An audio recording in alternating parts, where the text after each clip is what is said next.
Ce que les habitants d'Odessa craignaient le plus a fini par arriver. Pour la première fois ce matin, un quartier résidentiel du sud de la ville a été touché par des frappes russes. La maison d'Anatoly est détruite. Quand ça a frappé, je n'ai rien senti du tout.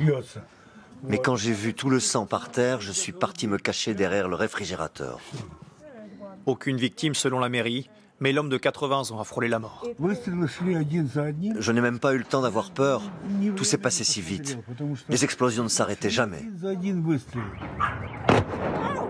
Tirés depuis des navires de guerre russes stationnés au large d'Odessa, certains obus ont atterri dans la mer. En témoignent ces images, filmées par une habitante du quartier. Alexander et Irina avaient fui la côte au début de la guerre. Ils réalisent ce matin à quel point ils ont fait le bon choix. Il y a des impacts là, là et là.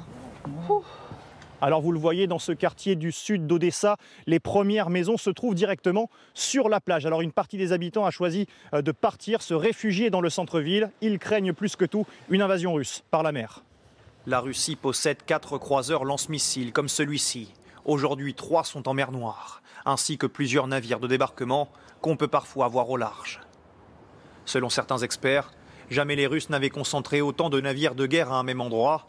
Plage entièrement minée, postes de combat déjà installés.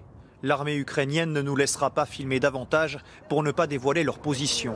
Mais elle nous assure que leurs défenses parviennent à repousser leur ennemi. 2 navires russes se sont rapprochés de nos côtes aujourd'hui pour les bombarder. Mais nous avons réussi à toucher l'un de leurs navires. On espère aujourd'hui qu'il a coulé. La menace en mer paralyse la cité.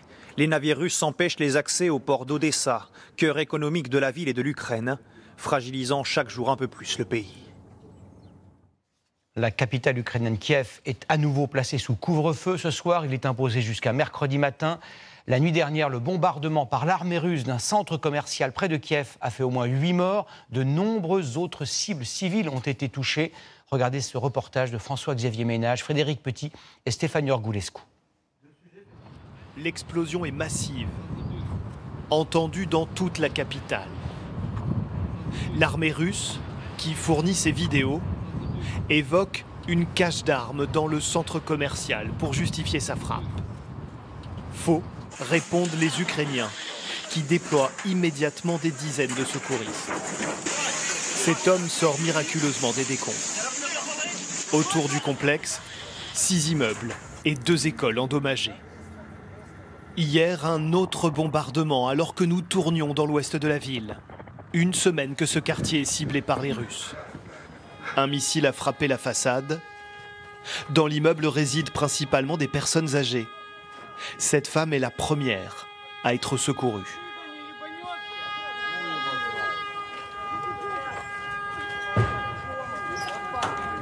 On nous demande de reculer, par crainte d'une autre frappe.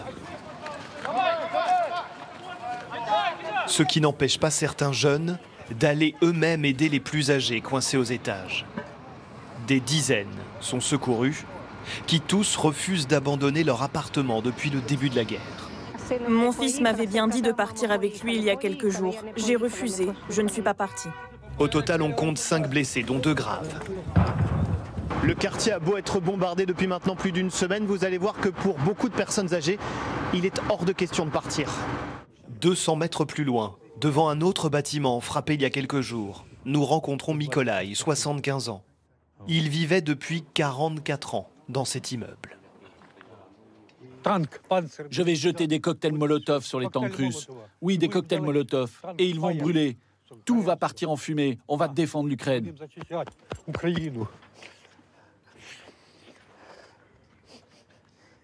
Je suis né dans ce quartier. Mes enfants aussi.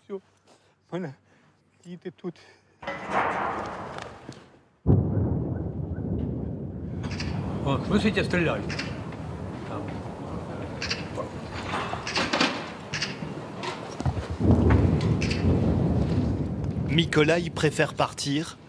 Il habite désormais quelques mètres plus loin, dans un sous-sol. Pour elle aussi, qui a perdu sa maison, pas question de partir. Cette grand-mère vit dorénavant dans un salon de coiffure. Toutes les fenêtres dans le salon sont obstruées. La solution la moins mauvaise pour Paulina. Les proches chez qui je pourrais aller sont dans des endroits encore plus dangereux qu'ici. Alors oui, c'est dur pour moi, mais c'est comme ça. Il va falloir s'habituer à rester ici un petit moment. Une fois dehors, Paulina veut nous montrer ce qu'il reste 50 mètres plus loin de son appartement. Le missile est tombé juste là. Voilà ce qu'il reste de mon vélo d'appartement. Difficile de reconnaître la cuisine. Malgré la ligne de front à quelques kilomètres seulement, Paulina promet qu'elle ne quittera jamais son quartier. Bonsoir François-Xavier Ménage. Vous êtes en direct avec nous de Kiev où un nouveau couvre-feu, on l'a dit, a été instauré par le maire Vitali Klitschko. Pourquoi? Quel est le sens de ce couvre-feu? Alors il y a 3 explications possibles. D'abord, les forces russes multiplient en ce moment les sorties militaires. Le Pentagone a calculé ces dernières 24 heures sur le territoire ukrainien 300 sorties et ça concerne évidemment Kiev, ce qui inquiète les autorités locales.